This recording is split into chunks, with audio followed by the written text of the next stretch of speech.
Welcome back. Joining us virtually, we have Angelina over at the Lafayette Mom. Angelina, thanks so much for joining us today.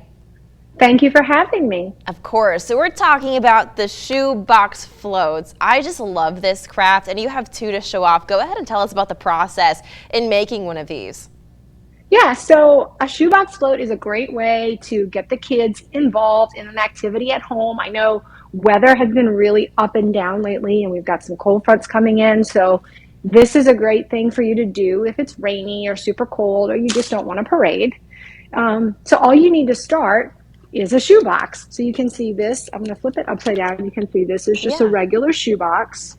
So you take the main part of the shoebox, flip it upside down, and then you take the lid and you attach it to the back end of the shoebox. Nice. I remember doing these as a kid, decorating them and all these fun things. So this one is LSU themed. He had a lot of fun with this one. You can see that came out so good. I love the detail in this one.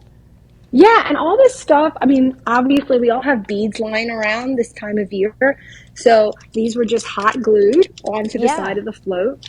This is just a basic craft paper. But you could also just cover it with, like, I always keep brown craft paper on hand for my kids to just, color, or you can roll it out. And so these are great. And then they printed pictures for the back of the float. Oh, that is cute. Decorate it. So a lot of these are things you may just have lying around.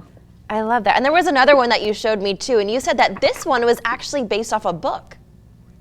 Yeah, so my son's school, they have a project where they do a shoebox float based on a literary character or a book. So this one is Curious George Goes to the Beach. Oh. So they use, this embossed paper here for the sand, and these are just little stick figures. Your basic Mardi Gras beads, and then all the information is on the back. So it incorporates a little educational component. It gets the kids' brains working, keeps them thinking. And it's fun to do as a group so the kids can show them off to one another. And it's easy, for parents to do with them. Absolutely. All you really need is some materials and a hot glue gun. It doesn't have to be fancy, just something for them to, use their little hands. It's great for hand-eye coordination. I love that. To just get creative. Great indoor activity. Absolutely. Well, Angelina, thank you so much for joining us virtually to show off how people at home can do this with their kids and their whole family. Thank you so much. Thank you. Of course, if you at home want to rewatch this, head to our website, klaf.com. But stay with us. We have to check in with Adam Olivier. Well, we're seeing a little bit of a